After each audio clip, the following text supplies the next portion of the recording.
truly think if you're having a feud, you got Solo being the guy. Like, he's the guy that they've decided, like, okay, we're going to build your faction. We're going to build your version of this. And it's going to go head to head with Roman, you know? Yeah. And that's the story. And I've heard rumbling that that's the fucking match at Mania. Like, Roman's going to, which I was like, oh my God, I don't know. Yeah, that's going to be something. Welcome to the Lower Midcard, where legends rise. Brian and Kyle Driver, the ring's wise guys. Talking smack, breaking backs, no holds barred. On the Lower Midcard, the action's avant-garde. What's going on, everyone? It's the Lower Midcard podcast. I'm Kyle Driver. And I'm Grind. And, brother, you know, we got that money. We got that money in the bank. Money in the bank. And it's time for summer. It is the summer of slamming. Yeah, dude, we're going to get slammed together. Dude, I can't wait to get slammed. I can't either, man. This is going to be one for the books. I guess you could say we're making history. This will be... Oh, dude, we are about to, like, what's about to be set forth in motion is going to be, it's going to go down into the cockles of WWE history. The cockles, dude. You couldn't have used a better word choice for that. Yeah, maybe even the subcockle area. Yeah, maybe in the liver, maybe in the kidneys, and maybe even in the colon. Wow, we don't know. If you know, you know. Exactly, and it's time. It's that time to get slammed by summer, dude. Hell yeah, bro. You know, don't want to be too leery. You know what I'm saying? Yeah. You know, here's the crazy thing about all of this. This is the first PLE since WrestleMania that is in the United States. Dude, let's go. That's because it's the important one. It's the one that matters. But sorry, in a galaxy far, far away, there was a time and a place where they were all in the United States, man. Yeah. Like you could literally look up your city, and you knew that eventually a PLE was going to make it there probably that year. As long as you lived near a big city, it was going to probably happen.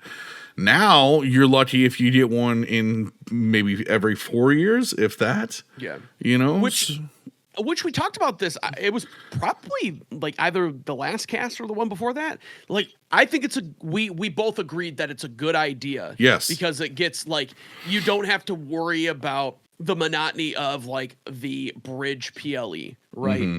You put them in another spot in the world where they don't really get these events, and they go cuckoo for fucking Cocoa Puffs. Yeah. Yeah, and they just go nutso. So and that's fine. I'm good with that. It's a good thing. It's good for business, and it's fun for the fans, right? You know, we gotta catch up. Last pod we did our predictions for Money in the Bank, and the money is in the bank, dude. I mean, it's as simple as that. You know, some things went down, and we're just gonna kick it off with how it started. You had Jey Uso versus Carmelo Hayes versus Andrade versus Chad Gable versus LA Knight versus Drew McIntyre. And if I had this wrong, we both had this wrong. Oh, who won? Yeah. I thought you were saying that the match was wrong. I was thinking, I'm like, what? Great. The match was awesome. Well, you know what's crazy is that, you know, it went more fluid than I thought it was. Yeah. And there was so many different little angles that I thought was going to get taken into consideration. And none of it happened. None of it. You know, I mean, I'm a little disappointed because it would have been cool to, especially like we talked about the, you know, like the Wyatt Six. Yeah. We talked about the Wyatt Six Chad Gable angle. We talked about the Logan Paul and the LA Knight angle, which we're still in that storyline. We're still in both those storylines, yeah. Yeah, we're you know, because Money in the Bank wasn't that far away. You know, the Wyatt Six was something that was special to me, this storyline. I would say almost as special as LA Knight and Logan Paul to you. I think that's a pretty important match for you. Yeah. But I will say this, the Bo Dallas thing, man, him talking to himself, those were great. And then it's gotten a little sidetracked where they were showing the actual Wyatt Six characters and what it meant to them and that kind of a thing. They didn't make it full circle to all 5 of them, but they did a few different people. And now we've seen all their faces. I get the sense that they're not wrestling with their masks. which is interesting. It's a very interesting take. The biggest takeaway and the biggest like cringe thing I'm facing is these dreads. I can't get behind the fake aesthetic dreads that Bo Dallas, Uncle Howdy, and what's his name? The Vulture. Yeah. What's his name? Dexter Lumis. Dexter Lumis. I don't know if you saw Dexter Lumis take off his mask. Yeah. But he's got full dreads. He's got like actual dreads without the mask. Yeah. I saw that. Interesting. Yeah. I mean, because we've always seen him like really, really tight to the comb over. Like we've never really seen him have hair. I mean, I'm sure he's had hair longer than what it's been during his career. But to dread there's no way that's real. I know this. I know the Bo Dallas stuff isn't. And so when we saw Uncle Howdy show up and he gave Chad Gable the Sister Abigail, and you see him flip the hair back, all I could think of is like, dude, Bo Dallas has long hair as it is. I know it's an homage. I get it. It's a total homage to Bray Wyatt, but it just feels like, man, that didn't need to be done, you know? But I am, when it comes to aesthetics and costumes, I've said it 1,000 times over, that really has a big presence to me. I actually really, you know, a lot of people were comparing him to Johnny Depp's Pirates of the Caribbean outfit. They were saying it looks a lot like that, but I actually kind of dig it. So, I mean, you know, the storyline is a slow burn. Like you said, it hasn't been that long. It really hasn't been that long. I had to side quest that and just kind of touch on it because I don't know how I feel about it, man. I really don't. And I truly don't know where it's going, and time will tell. But it just seemed like it started out such on a high note for the Wyatt Six, and it could. I'm literally hanging on, you know, by the skin of my teeth with the idea of like, I really hope this doesn't fail. And as time is showing more and more, I'm like, okay, so they're not wrestling with the masks, you know. Does it look good? Is it going to have the same wow factor that Bray would have had, you know? So yeah, I just sent you a picture of a better, like it's a still from the other night. Those look real, or at least got to the point to where they could do an extension. Yeah, where they could tie him. He's grown they've done some sort. He's done some sort of letting his hair grow out. So it definitely looks real. Whoa, that's way better than I thought it looked. Yeah. Wow. So yeah, that does look real. Yeah. To some extent. Yeah. So I mean, obviously there may be some extending in there, but at least, you know, it looks real. It doesn't look like it's a wig or you know, like a prosthetic or whatever. Yeah. It looks legit. So at least we can put your mind at ease with that. I feel so much better now. Good. I was really turned off by that because it was like, we all know who this is. You know what I'm saying? And right, yeah, and like you said, I mean, he looked good with the look that he had, where he was all tight, clean cut, you know, high fade, kind of attitude. Liking the beard, not gonna lie, I'm liking the beard. He gives me very like Rob Zombie vibes here. That's what I'm getting from all of them. I'm liking it. Yeah, well, man. All except for Rowan, like Gacy's a blonde dude, and then fucking Dexter's a blonde dude. Rowan's he's a ginge, and then you know Bo is, you know, you better believe it. He's got that Raven hair. So yeah, it's man, that was I you know, I get it. Like I said, time will tell. And that makes me feel a little bit better, but we'll see. So you know, with this one, back to the match to bring it back. Because we could go off on tangents all fucking night, but we want to talk about the results here. So with this one, there wasn't any trickery. It was fluid. It was a straightforward, you know, match. And at the end of it all, it was Drew McIntyre walking out with did not see that one coming. But we'll touch more on that. I will say this though. I feel like we touched on it, and I feel like we touched on what the outcome could be. Sure. And I feel like that's what happened. I feel like it wasn't something that was so far-fetched that we were like, whoa, no way. Like I immediately... We were in the neighborhood.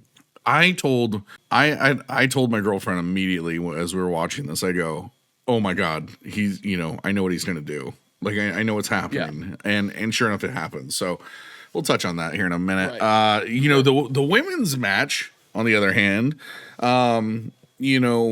seemed to be even more interesting. Like it could be more interesting. There was a lot of different directions you could go. Sure. But we called it, dude. I can't believe we Miss Tiffany Stratton, dude. Tiffany time. And with a little bit of a help, a little bit of a boost with a very weird at ally. least on borrowed time ally. Yeah. In fucking the Queen of the Ring. Jax. The Queen of the Ring, dude. The scariest looking queen of all time. That's crazy. I don't really think fucking shoot me. I haven't really been paying attention to that storyline over the past couple weeks. There's not much to it. There's not much to it. Have they really even embraced the fact that it's like a King of the Ring or Queen of the Ring and the Money in the Bank winner? Like having some sort of they did it with the men's Gunther. Gunther has they both cut promos, but to be 1,000% honest, what's been memorable and has been the storyline that has gotten more attention has been the men's. The women's, and I think it has to do with the champions. I think they don't know what to do with Bayley, and I've said that 1,000 times over. Right. I truly believe that. As much as Bayley's over for some people, there's just not a lot to really do. Anytime she's on the mic, it's meh. I mean, it's not bad, but it's meh. We're not. Dude, at the same time as we're talking about this, I find it wild because here's Damage Control the other night, like making a resurgence, and I'm like, oh God. But, for Bayley, this is, I think this is the end of the road. Talking about the match and talking about the Money in the Bank match for Tiffany, I think this sets up something much bigger down the line. Oh yeah. And I think Tiffany will be able to cash in successfully. What was interesting was that following Monday, I believe, or maybe it was the night of Money in the Bank, they cut like a music video. Did you see that for her? It was like a music video. And I was like, this is actually sick. I was digging the song, and then I'm like, wait, that's not her music? Yeah. What?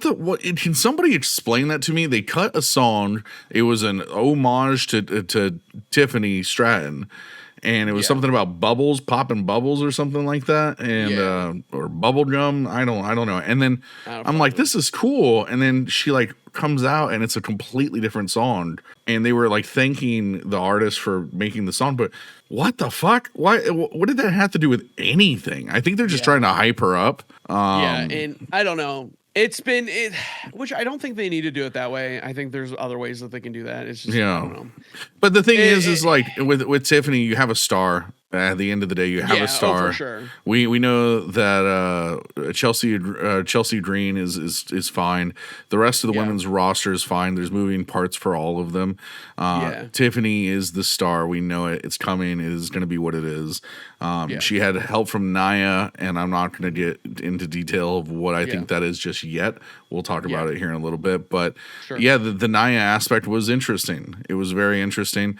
I think the fact that you bring up the King and Queen of the Ring aspect, I feel like the King and Queen of the Ring hasn't meant what it was supposed to mean since. And I'm gonna say this, and it's gonna sound crazy, but I don't think it's meant what it's supposed to meant. That's not the correct way of saying it, but I don't think it has meant what it's supposed to since Roman Reigns. Yeah. Roman Reigns, they put the crown on him. He was the big dog. They made a point to make this guy the big name. And I feel like when you do Xavier Woods and you put a crown on him, it doesn't have the same fucking impact, And so with Nia Jax, it just feels that way. I feel like with the King of the Ring, it's a different conversation, but I think they're slacking in the Queen of the Ring aspect. I feel like it's almost like we have to do it because it's a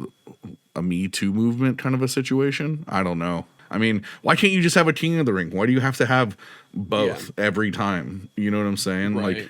If you don't have somebody to really put it on, then don't do that. And if you truly think that Nia Jax is your queen, it was one of the scariest queens I've ever seen, dude. And maybe that's what we need in our lives, is a scary, scary queen. But if you go look at that photo, dude, it will give you nightmares for days. You know, that's my true opinion on all of this. The women's division, man, is good, but it is also a sour patch kid, dude. I have such a hard time. How many times have I said it on this podcast? Like, it's a bathroom break half the time for me. Yeah, you at least 4. Yeah, and I'm at this point, like, I'm not faking it. Yeah. Yeah. It's Yeah. Anyway, ridiculous. Tiffany wins. Woo! Yeah. Moving on. I just like seeing meat. You know what I'm saying, dude? Yeah. I know. I'm here you for get the some meat here. All right. You're here. You get a little meat with this next match, which was Sami Zayn, the champion, versus Braun, the Crimson Tide Breaker. I'm just kidding. I just threw in a ring. Did you skip over one? Oh yeah, I did. My bad. Other champion Damian Priest versus Seth frickin' Rollins. Right into it, man. Right into it. Yeah. I mean, that's the match that we were talking about. Drew McIntyre finds his moment. Weird. Oh, this is the one that we got to talk about this. Damian Priest and butchering these big matches, man. Like, he had the prior PLE got his foot stuck in the ropes, which was a big deal and not okay. People were really worried about him, and this time he didn't kick out. Yeah. Oh, dude, I completely forgot about that. Yeah. Like there was some like they made it like some controversy. Yeah. You know? Well, the referee like did a 2 count, and everybody's looking at it like, dude, he didn't fucking move. Yeah. You know, and you could tell he was upset with himself too. Well, I think he was out. I think he was like unconscious. You know? Yeah, I think he was seeing the lights. Yeah, dude, which is so like, whoa. It was like, that was disappointing, and like, I mean, Triple H during the presser, he's just like, yeah, people make mistakes. Yeah, he's like, you know? Go talk to Drew, or go talk to Damian. He's like, I don't have the answers for it. Yeah, so. Yeah, dude. It's anyway, Drew cashes in and all hell breaks loose, and it looks like we're gonna have a new champion. And your favorite guy, dude, the guy who gets to make his first singles match in over a decade, return to WWE. How do you feel about that, by the way? We're side questing this entire podcast. Well, we'll save it. Hold on, we'll save it because we're gonna talk about it. CM Punk, Mr. CM Punk, shows up and screws over Drew McIntyre completely. Yeah. All for Damian to, pin Drew 1, 2, 3, and that was it. Yeah, I just. Oh, and then it creates this, this drama because now Seth can't fight Damian for the title. And so now there's this whole, he's like the third wheel right now. He's been the third wheel, like he's like on a tour of the third wheel. He's making his rounds, but I mean, he's a big face in the company, and you have to have him do something, and so it keeps it fresh, it keeps it whatever.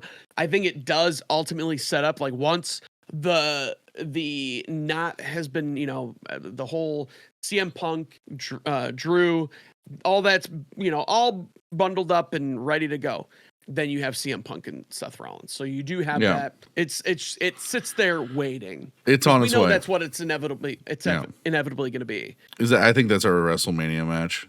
I think that's, Oh, easy. That's a main event right there. But it was fun. It was fun to watch. Damian's on a pretty interesting run. I wouldn't say it's a great run. I'd say there's he's doing okay, and he's actually he's really starting to make some face momentum. He's definitely not as a villain. Yeah. I do think that we are going to ultimately get, once Damian drops the title. Not saying when. I'm not casting. I'm not foreshadowing. I do think we are going to get that's when the implosion of Judgment Day starts, because that's when you're finally going to see Damian and Finn. It would make, it seems like we're right there, dude. Yeah. A lot of SummerSlam talk. Yep. Following that, We had Yeah. what you mentioned earlier, Sami Zayn versus Braun Breaker, and I swore by this, dude. I swore by Braun Breaker was going to be the next Goldberg. There's no way they would set him up to just lose a match, and they did. And it was a good match. Sami Zayn is one of those guys that I adore, dude. But he is in my opinion, I've said this before, he's a one-trick pony. He's an emotional roller coaster of a ride where he can take you from the highest of highs to the lowest of lows all in the same match, make you feel all of those emotions, and then come out on top. And somehow he's the underdog. He's always the underdog. It's an underdog tale for him. And it's just that. That's what that match was. And Don't worry. It's fine. It's going to be okay. Because that burden, I think, is going to be lifted soon. I know. Me too. And, you know, I'll be 1,000% honest. I like Sammy with the title. I just think there's not enough spots. There's just too many stars and not enough spots. So yeah, it is what it is, man. He's had his moments. Yeah, it's and fun. He's been there. It is dude. He's been solid. I mean, if anybody's been solid, boy needs a break though. Dude, he's had a solid 2 years. Like that's a boy needs a break though. Yeah, definitely. He's a Hall of Famer in my opinion. For sure. And then you got your main event.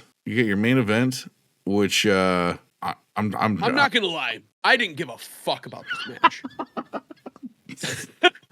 I actually had to think for a second, like, what happened? I literally could not care less with this match because it's nothing. Fucking pointless. Yeah, it does nothing. It does nothing. It was a nothing burger. Yeah, and we all knew, like what was gonna happen. Well, who gains? Okay, so at the end of the day, we called it Bloodline wins, right? Yes. Bloodline won? I'm pretty sure they won. Okay. Yes. Yeah, and this is all for one reason. Can you guess what that one reason is? It's for one person, should I say. Who's that one person?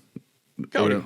No, it's not for Cody. Oh. It's for Solo. Solo. Fucking Cody's stock is through the roof, dude. Yeah, no. That guy shits fucking red, white, and blue everywhere. Solo, Solo, fucking Homelander. Yeah, no, you're right. I backtrack. So yes, because I don't think he's convinced the people that he can be that guy, and so that's what this match was for. It was, you are right, it was to boost his stock, make him seem legitimate, which I still think that he comes off as a pretender. I'm not saying that he's doing a bad job. It is not his fault. It's just that he's following Roman Reigns. Yeah.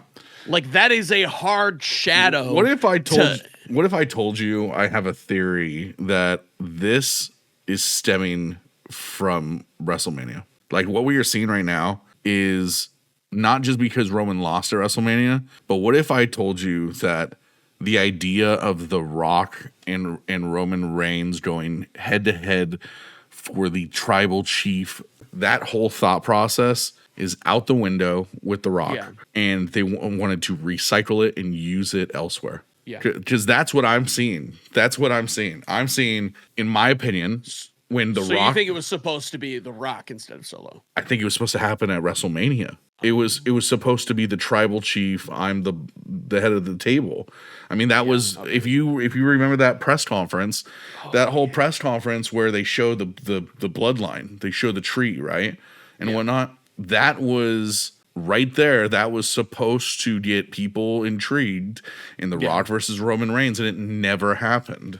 And so they have this beautiful storyline of somebody being Roman's equal. Mm-hmm. And, having this head-to-head of the tribal chief aspect, right? Right. Well, you had that kind of with Jay, but not really. And so they needed somebody bigger and badder. And Solo, ever since he showed up, he was the enforcer. He was the street champ. He was always meaner than Jay or Jimmy, right? And so you have this where, obviously, if you remember at the end of WrestleMania, that Monday Night Raw, The Rock shows up and he goes, The Rock's going to go off and make some movies, but he'll be back. And when he comes back, our story's just starting between him and Cody. It was never about like after that press conference on the road to WrestleMania, that whole conversation of The Rock being the tribal chief and whatnot was out the fucking window. So in my opinion, as I've gathered like evidence and listened to different things, I was like, oh my God, what if The Rock returns and it's The Rock and Solo and all them versus Roman and his group? The more I look at it, I'm going, wait, hold on. They're making Solo into a much bigger character than, I mean, The Rock's not going to bow down to Solo. You know what I'm saying? Right. So I feel like The Rock is totally that whole storyline with The Rock and the Bloodline. They're tight, but I don't think you're going to see WrestleMania into this coming year. I don't think you're going to see The Rock and the Bloodline be a thing unless they're all together, right? Unless Roman has gotten it all under control. I truly think if you're having a feud, you got Solo being the guy. Like he's the guy that they've decided like, okay, we're going to build your faction. We're going to build your version of this. And it's going to go head to head with Roman, and that's the story. And I've heard rumbling that that's the fucking match at Mania. Like Roman's going to, which I was like, oh my God, I don't know. Yeah. That's going to be something. Yeah. I was talking about it, like people ask, like, what do you think's going to happen? Like, how do you think Roman comes back? We're going to talk about it. Yeah. I think, it's a good segue. It is. Yeah. Money in the Bank was Money in the Bank. It's summertime, dude. It's like 80 degrees here in California. Actually, I lie. It's like 75. A nice. No, it's hot as fuck here. Yeah. I can't even imagine, dude. But it's that summertime, slamming summertime weekend. But you know what that means? Step into a Slim Jim? No, we got SummerSlam, brother. Oh, that's right, dude. Yeah, that's what I was getting to. I wasn't sure where I was going with that. But I got you. No, thank you. I appreciate it. Here's the thing. Moving forward after this year, this is 2 days. This lineup is supposedly the lineup that is going to let you lick the lollipop, but not give it all. It's not. You can't have it. You can't have it just yet, dude. You get a few licks to taste it. A little teaser for next year, but you don't get the full lollipop, dude. You don't get the center. No. And you don't get to find out how many licks. We didn't get the center of the Tootsie Pop. No. Are you a That's gum? all good though. Are you a gum or a Tootsie Pop guy? I mean, I'll do both. I like the gum. I like a good chocolate Tootsie Pop. That's pretty good. Yeah. Chocolate Tootsie Pop is good. They're probably gonna be like, no, it's fucking orange. I like what I like, so shut the fuck up. I don't mind. I don't mind orange. Hey, did you ever try counting on how many licks to the center of a Tootsie Pop? It's 525,600 lick it. No, I'm just kidding. Anyway, I don't fucking know. I don't know, man. It's too late for these silly questions. Now we're gonna get copywritten because of you, dude. No, I'm not. I'm not that good. Okay, SummerSlam. From top to bottom, dude. We're just gonna go top. No, we're gonna go from bottom to top, dude. Ooh, from the top, make it drop. That's a whap. Okay, and now we're copywritten again. Gotta love it. Okay, so starting from the bottom, dude, we have CM Punk versus Drew McIntyre with special guest referee of Seth frickin' Rollins. Yeah, dude. And maybe he'll wear an actual uniform instead of what he's been wearing. I can't. Don't hate on the drip, bro.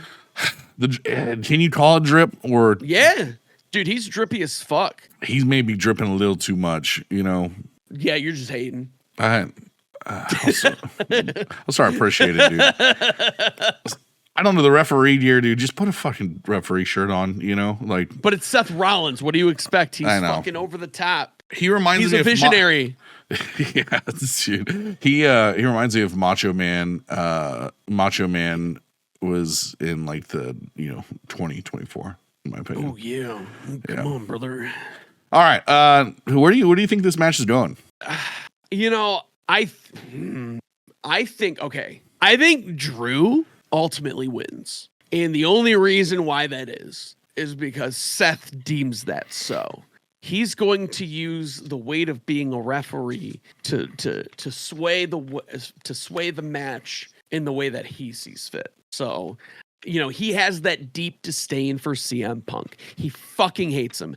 And it screwed him out of his match with Drew or with Damian. So he's got that fucking vendetta. And he's going to definitely pay that back and deliver him a loss to Drew. Well, that would be the perfect world, huh? Like that would be just a nice full 8-month chapter of Drew McIntyre, CM Punk.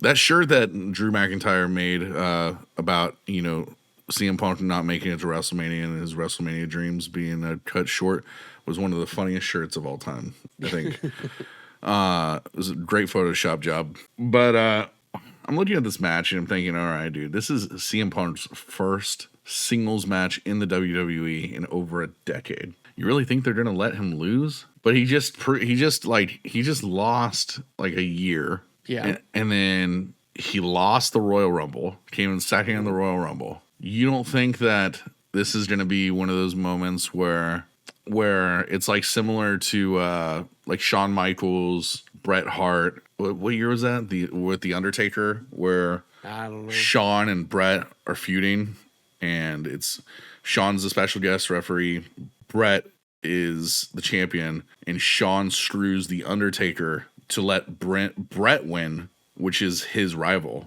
at the time. Yeah. Like, I don't know. I think for fun, man, I'm gonna go with like Seth screws Drew just because Drew sucks. But I will say I've loved Drew's run. I think Drew as a character has evolved.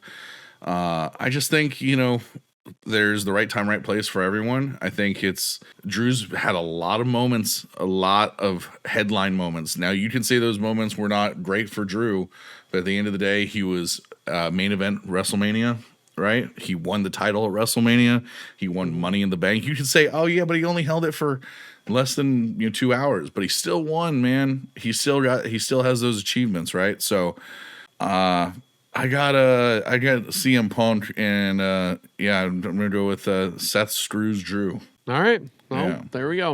And you heard mine. So the thing is, as you're saying it, I want to vibe with what you're saying, because typically you're right. And I've learned that at this point, and I don't always agree with it, but then you're right. So, and then you're like, son of a bitch. Yeah, dude. I'll get text messages. You're like 7-0, baby, and I'm like, yeah, I'm over there, 0-7. So yeah. I'm sorry, man. It's all good, dude. I'm just good. I'm good at what I fucking do, bro. I read the room. No, I like unicorns, dude. And hey, listen, and I appreciate it. Yeah, I don't mind when I'm wrong. Yeah. Neither do I. I just really believe in unicorns, and sometimes you just gotta get back down to reality. Hey, do you, boo-boo, okay? Will do. Let's move on to the next one. Okay, the next one, dude. We get a repeat. We get a repeat and probably a different outcome. Oh, yeah, for sure. As I looked at this lineup, I was like, man, I think we're gonna get quite a few different outcomes. Just because, or a few different champions, because of this being such a teaser for next year. Sami Zayn versus Braun Breaker for the Intercontinental Championship. You already know who I'm going with, Braun. Oh, Braun, yeah, I already know. Yeah. They have to. He's got to win. I mean, he has to win in order to stay relevant. And you know what? I think it's gonna. I think Sammy is gonna put up a little bit of a fight. But it's just not. It's gonna end up drastically going in the wrong direction for him. Dude? I mean, what if time-wise, because of some of these matches are so epic, what if time-wise it's just a squash? Like Braun just runs right through him. Like he might. I mean, if you wanted to make an impact, right? Like that would be. They say. Do you know that they say he's like the fastest to ever run the ropes? Yeah. Yeah, it's like 20-something miles an hour. Yeah, it's crazy. Are you hearing an echo from me? No. Okay. I just wanted to make sure, because I was hearing something, so I didn't know if I was causing some audio things. So I just wanted to make sure before we kept No, we're good. Okay. Well, so that was this easy. Oh, dude, I've been anticipating this match. Oh, this is your baby, dude. This is me. This is I'm literally gonna goon. This is what you wanted last year. This is what I wanted last year. This is what I was looking forward to, but I don't know what whatever. But we've arrived to we are seeing the precipice of some hard fucking work from a guy that really fucking deserves it. LA Knight versus Logan Paul for the United States title. And we already know. I got the fucking shirt on. Yeah. LA Knight gets the W. And he is your new United States champion. And fuck Logan Paul. There you go. But what if your boy who's hometown Cleveland boy, Logan Paul, decides that that's not how it's going to go? And yes, you got the megastar, but you also got the mega millions of YouTube subscribers that are loving everything that Logan does, right? So what if this man in his hometown decides, I'm not dropping the belt here, I'll drop it at Mania? That's so dumb. Yeah, you might as well just take fucking LA Knight out back. Put him out of his misery. Dude's carrying the fucking blue brand on his back. And if that's what they end up doing to him, it's just they don't believe in him. They're never going to give him the fucking title. And that's just how that is. So fuck your hypothetical. Like, I'm gonna go with what you're going with. I'm going with LA Knight. Thank God. You just don't want to hear me bitch. That's what I want to see. But I'm also, like I said, I like unicorns. So you like unicorns? I do. They're fucking pretty, and they are, dude. They make things interesting, right? So yeah. Okay. The next one is I'm gonna let you talk this. I'm gonna let you carry this one out, bro. All right. Cody Rhodes versus Solo Sikoa, man. Dude, there's no way Solo wins. There's just no way. And if he does, I would be happy. I'm gonna be 1,000% honest with you. I'd actually be very happy if Solo won. I don't like. It's not that listen, I've seen Cody live. I think he's a great performer. I actually really like Cody's character. I like everything about him. I hate that everyone loves Cody this much. Like, I wish there was a percentage of people that looked at him the way I look at John Cena, which is he's the cookie cutter guy who's on every fucking poster. Like, how has this not gotten old for people? He's so PG in an era that's not PG, right? He's like PG, like wanting to be 13, but he keeps it like PG majority of the time. And then, you know what? Hey, just once a month, let me shed a fucking tear because, that'll bring that hometown audience, to their feet and then get that applause. Right. I'm so fucking dude from Dusty Rhodes' robe that he got to wear the other night. Did you see that? Maybe it was off air. Again, I don't know. He was gifted Dusty Rhodes' old robe and a hat, and so he wore it, and and everyone's like, ooh, and oh my God, so such it's his fucking dad's robe, dude. Like, and I'm not saying it doesn't mean anything. Like, he's had the real WWE title. He made a big deal on SmackDown, whatever Friday night it was. He's like, I'm doing this for my dad, and like rose it above his hands. Bro, you won the title for your dad. Fucking that was the big thing, right? Like, everything else is just like, it just feels like, hey, fucking milk another udder, dude. Just keep fucking milking it. And I'm over it. I was over it from day one. I don't think he's had. I'm being 1,000% honest with you. He hasn't had a bad match. He carries the company on his fucking shoulders. He's a great performer. I think he's great with the audience and whatnot. But he has not had an intriguing fucking match other than this one since Mania.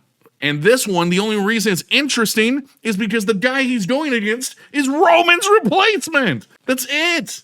There's nothing fucking there. There's no villain for Cody to fight. There's nothing. AJ Styles was a cool match, great match, very technical, very sound. Fucking a joke, though. Like, what do we do? Who's the contender? There's nobody at the top. And so it's like, I'm not saying don't let Cody be at the top. I'm just saying, like, dude, it's such a John Cena thing, man. When John Cena was champion, this is what fucking happened. There's nobody there.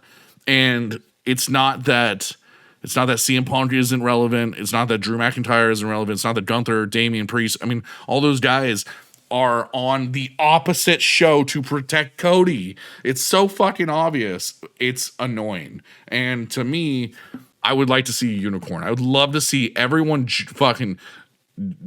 jaw just drop to the fucking floor and go, oh my God, Solo Sikoa is your new world champion. And for Cody to be shocked, for everybody, that you want to make the fucking guy believable, Make There you him beat Cody, the one person that Roman couldn't beat. Yeah, there you go.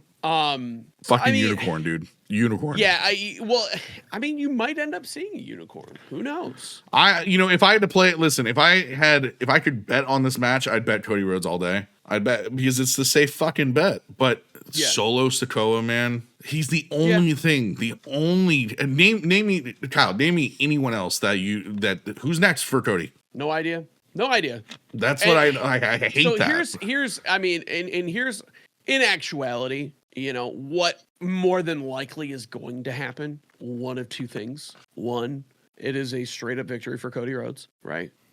He ends up beating him. Or two, here's where you have your Roman moment where he comes back and he affects the match in some way, shape, or form, whether it be to confront Solo. Because what big dog thing to do than to go walk into the championship match after Solo says that he's the tribal chief, and he comes back and he's like, the fuck you aren't. And that's what kicks off our Bloodline Civil War to WrestleMania. And Cody retains for the time being. Solo does win in spite of Roman coming out. And then there's your fucking WrestleMania moment. Roman has to take it from Solo. Or what if? Let's keep spitballing. Okay. What if Roman is still not over the death of his dad, right? And he's still dealing with that because that's very recent. Yeah. And the WWE has given him more time. The initial plan was for him to come back at SummerSlam, but he can't. Okay. What if the WWE makes a deal, unlike any other deal in its history? Paul Heyman and the one and only Brock Lesnar. And Brock Lesnar comes with... Hey, listen, dude. You fucking scumbag. I know, dude. And I hate it. Right? And so here's the thing. What if Brock Lesnar comes to protect Paul Heyman, right?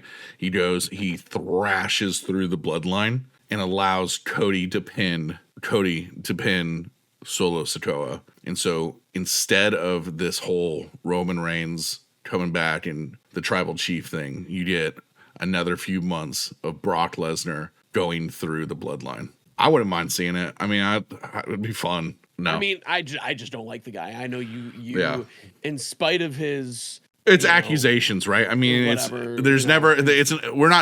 isn't doctor disrespect. There's never been anything in... I heard, I was listening to not a podcast, but it was a TikTok space kind of a thing, and I hopped in it, and they were saying that years ago, Brock had allegations against his ex-wife at the time, not Sable, but about domestic violence. I've never heard anything since then. The only thing that I've ever heard accusation-wise, and these are all accusations, right? Right. So nothing's been ever proved. I also hear he's a complete asshole. It doesn't mean that from a fan's point of view, as a pro wrestler, I'm not intrigued, right?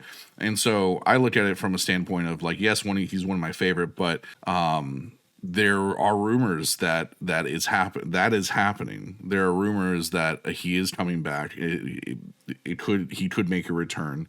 But there's been rumors since fucking last year. So nobody really knows. And I'm just spitballing that out there. Yeah. The other thing is it's your unicorn. Yeah, dude. I mean, listen, I without interference, the unicorn for me would be Solo winning. If you're going to have anyone return, it makes sense for Roman. I would love to see Roman. I'd love to see Roman return with the guy. Who did they just sign? The 7-foot giant. His cousins. The new Fatu guy. I would love to see that. But I wouldn't mind seeing Brock by Roman's side with Paul. How crazy would that be? I mean, that would be, that would be fun. Yeah, I just don't know where they are with that. And if he isn't, if it happens, that's certainly is the thing. Well, listen, I'm not saying it goes towards they go after Cody. They go after Solo, right? No matter what the situation is. I will say this, after thinking about it for the last few minutes, as we've been talking, who would be next in line for Cody? There's only one option, in my opinion. It's it's Logan Paul. Like, that's it. Like, that's the only guy that's on the roster that I think that's not tied up in anything.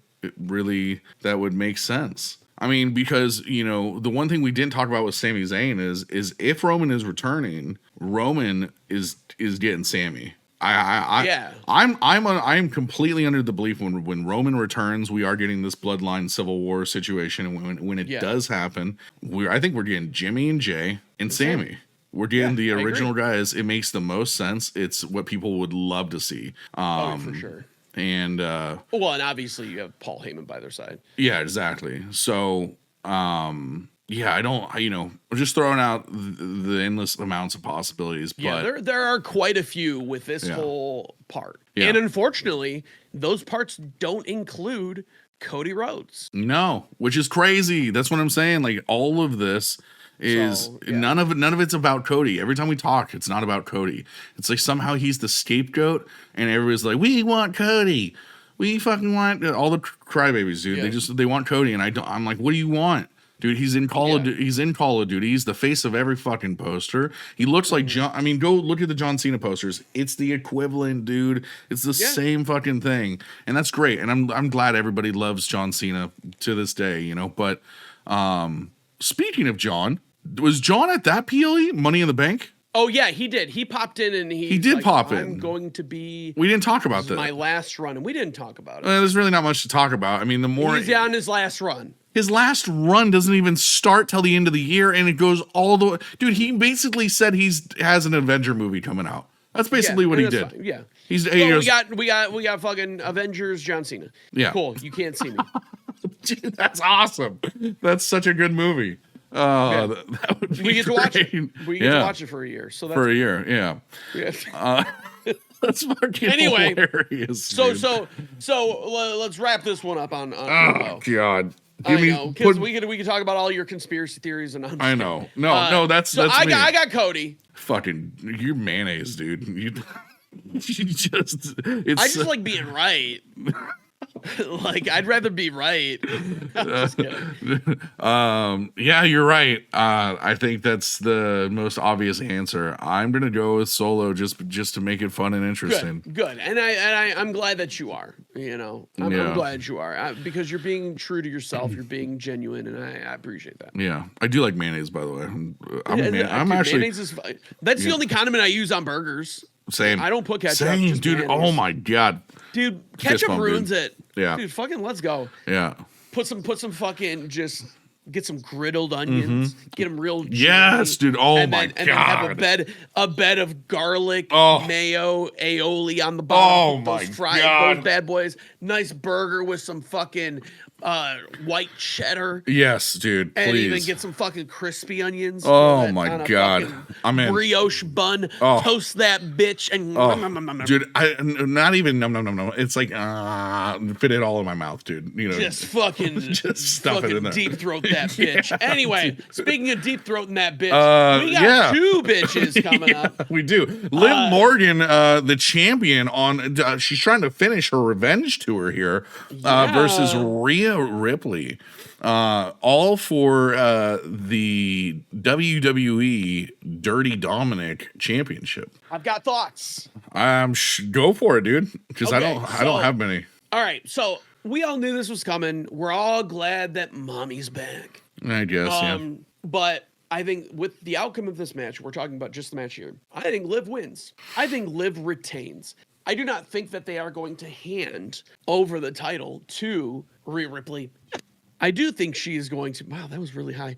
I do think we are going to get a Rhea champ again, but I think we do have to wait a little bit. We have to wait a spell. And I do think Liv wins, but I do think that there is a reason she wins. Dun, dun, she does get a bit of an assist, and that assist. Who could it be? Dominic Mysterio. Really? Dominic Marie Mysterio is going to be the reason that Liv wins. Now, this is why, because there was something that happened a while ago. And we are talking a mere week after the Rhea injury. And it's something that they never touched on since. and this is where the grand long-term storytelling comes into play. There was a scene where afterwards they were doing a little interview, and they panned to the side.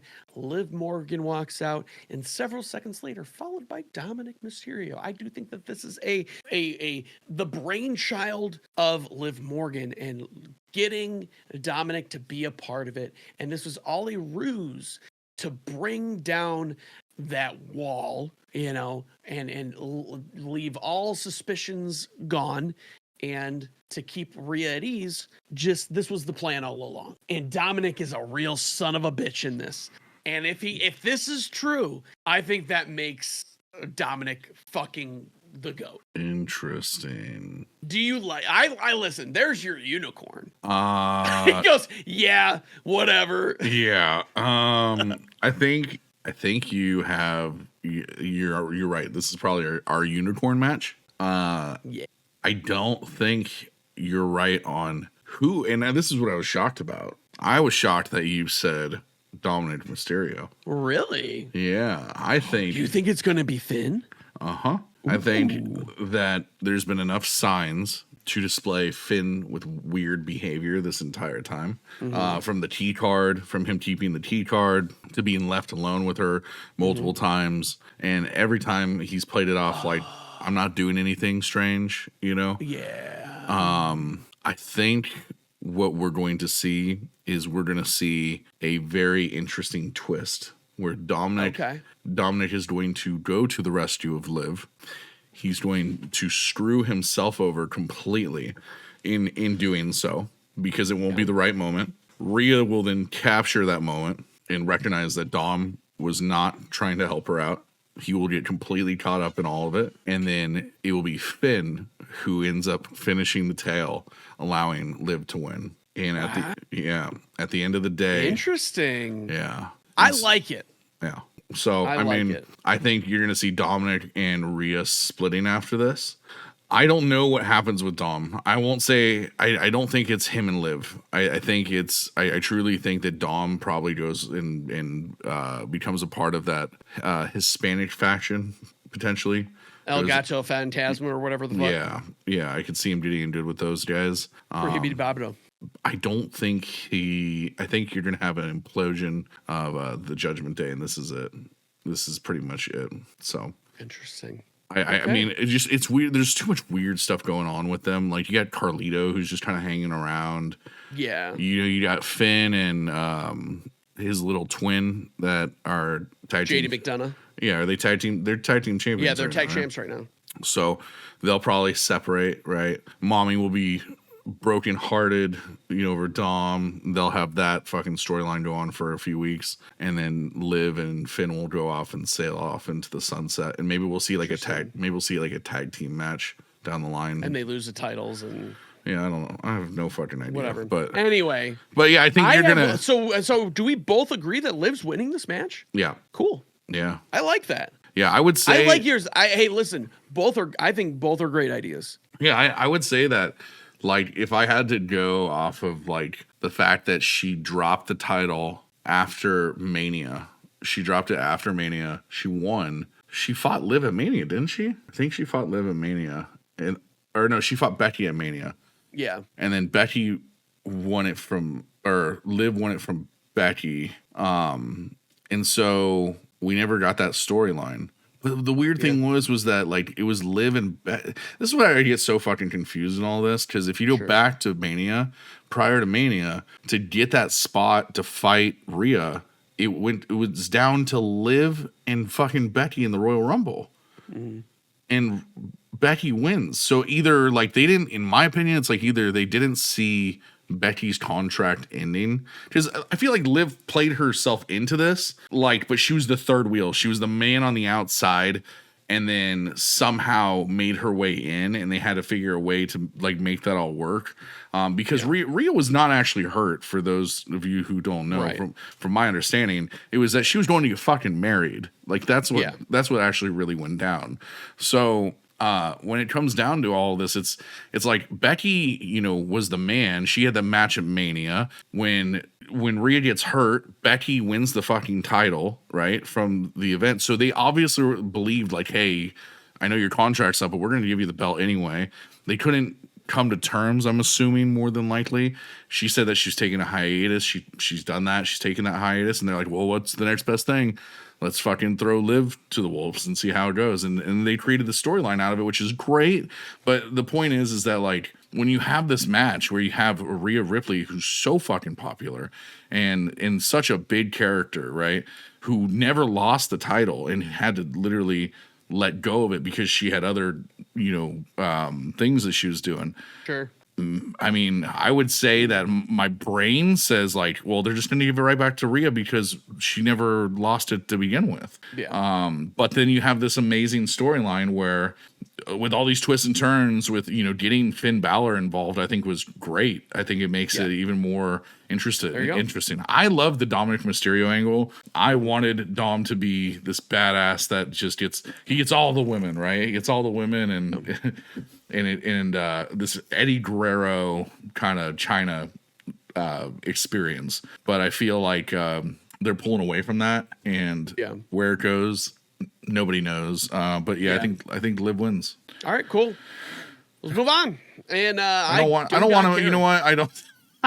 Dude, do you want to let's? I don't even want. Listen, I didn't want to move on because the follow up to this is so depressing, dude. This is oh god. I hope this has to be the first or second match on the card, because if it's not, dude, if it's this high up on the food chain, it is just a really bad co-main event, in my opinion. Yeah, I mean, we all know. I don't think Bayley retains.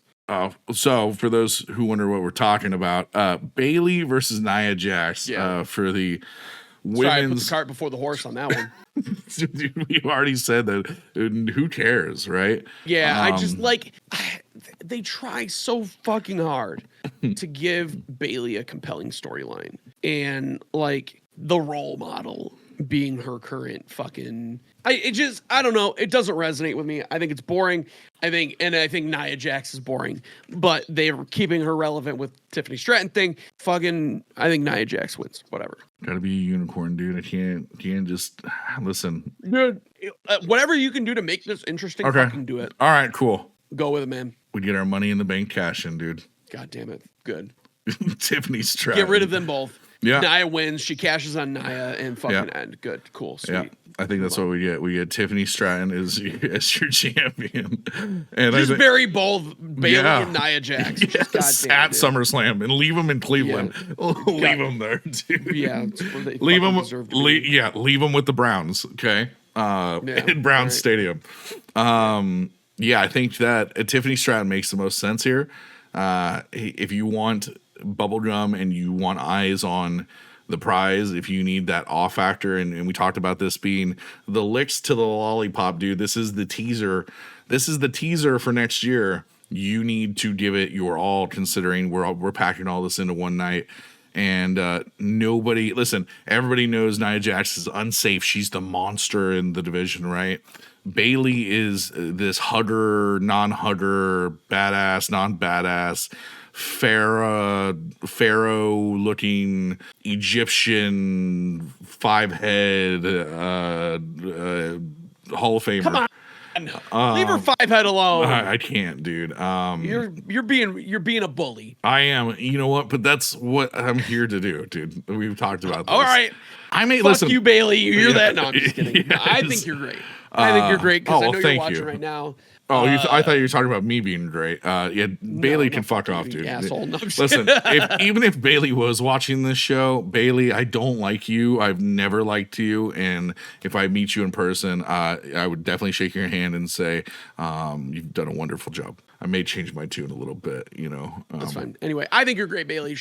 Don't listen to him. Yeah. I like your version better. Get rid of both of them. Now, if Bayley comes out to hugger Bayley, and maybe there'll be some redemption, but until then, dude, Tiffany Stratton. Tiffany win. Tiffany. It's Tiffy time. I'm gonna put Tiffy time. Yeah. I just that's our answer. Tiffy time. How? Okay, here's the thing. if Bailey, if that does not happen, in a world where that does not happen, Nia Jax wins 100%. You think the crowd's popping at all? No, because no one likes her. She's dumb bitch. Yeah, I mean, dude, I think it'll be. I think it will be a worse response than Brock Lesnar winning at WrestleMania for the 50th time. You know what I'm saying? Like nobody cares. So if you want to make it interesting, you have the person who helped Tiffany literally just get fucking face fucked by the Cleveland Browns, you know? So let's pump it a little bit, brother. Dude. This is a family show. We don't fucking talk about that shit, dude. We are definitely family friendly, you know. We are G for gangster on this show, dude. Yeah, exactly. Do we move on? You know what? Gentlemen? I think we gave that too much time. We did. All right. So anyway, we got the main event. The main event. You know what? And I feel like this, unless Cody and Solo are the main event, this should be your main event. This has all the writing on the wall to be performance Great of the match. night. It could be performance of the night. Like it could agree. be. You got Mr. Damian Priest, your world heavyweight champion, going up against Gunther. El Champion. Yeah. What do you think? I think Gunther wins. I think the writing's on the wall. I think Gunther's ready. And I think he is going to be your next champion. Do you think that, with that being said, because I 1,000% agree with you, do you think that they needed to like kill off Imperium? I don't think they needed to. I think it was. Well, like, what was the point of that though? Like, I do think him having a faction did make him stronger though. I think that was kind of like the build up, the lead up, because it's like, okay, look, let's, you know. Yeah, but why did they kill him off? I don't even know. No idea. I wonder if that guy got hurt or there's like contract obligations. The one that doesn't talk, Baldy. Oh, fucking Giovanni. Yeah. Giovanni Vinci. Yeah, I mean, it's I don't know, man. Just something's a little weird about that to me. Maybe they just wanted to make Gunther seem stronger, like he didn't need them. Yeah, or maybe we see them. That'd be crazy. But yeah, dude. Maybe that could be the reason why he wins. But unfortunately, this match, you know, having it as such high stakes as it is, and really putting Gunther in the limelight, and I mean, he should have been there a long time ago. But this is perfect timing, in my opinion. Damien's had a nice run. Gunther should carry the belt in Mania, in my opinion. Sure. He's just the right guy, dude. He's that. Yeah. He is really a wrestler that has separated himself so much since the beginning of his run in NXT. You know, when he wasn't Gunther, when he was Arthur, like he was the same character, just under a different name, and he was just as much of a monster. So I've always been a big fan of this guy, and he's always had barn burner matches. I think back to the match, dude, that he had with the Brawling Brutes, where he had Drew McIntyre and Sheamus. That match at Mania might be one of my favorite matches of all time. It's a great match. Oh my god, dude! The Slap Fest Central, bro. Yeah, slapping some meat. Yeah. I really don't think that I don't think there's no muss or fuss with this match. I do think that Gunther comes out on top, though. You know what I like about the World Heavyweight Championship is that, like I said before, there's just a roster, like a hungry roster of people that make it interesting. There's so much to go after with Gunther, right? Now you could open it up to CM Punk, you could open it up to Seth Rollins, Drew McIntyre, you know, all that's fresh again. With Cody, it's just such it feels like they're protecting him. But you know what's weird about it is like, and this is just segueing to the end of the show, is that I look at the Cody's run and it's like, who have you beat? And I know it's only been like 6 months. Yeah. But it's been pretty weak. Yeah, people were on Roman's ass in that last year about who he fought and whatnot. But every time he fought somebody, for the most part till the very end, it was like pretty entertaining. There was always a name where it was like, oh, is this the one? You know, and I don't know if that's the buildup over 3 years where it's like, He's got to be getting close, you know. But it feels like this initial few matches that Cody's had over the last 6 months have just been really weak. So Sure. I don't know. I'm digging what they're doing with the World Heavyweight Champion. Yeah. I think that could steal the show right there. And you know, overall, I mean, any of these matches could steal the show. Sure. I'm excited for all of it. I can't wait to be here next time to talk about it with you. I'm pumped to talk about it, dude. Yeah, it's gonna be a blast, man. And I'm sure we'll have a lot of insight of what 2025 will look like with SummerSlam next year absolutely. too. So Absolutely. with that being said, this wraps up another episode of the Lower Midcard podcast. We'll see you guys next time.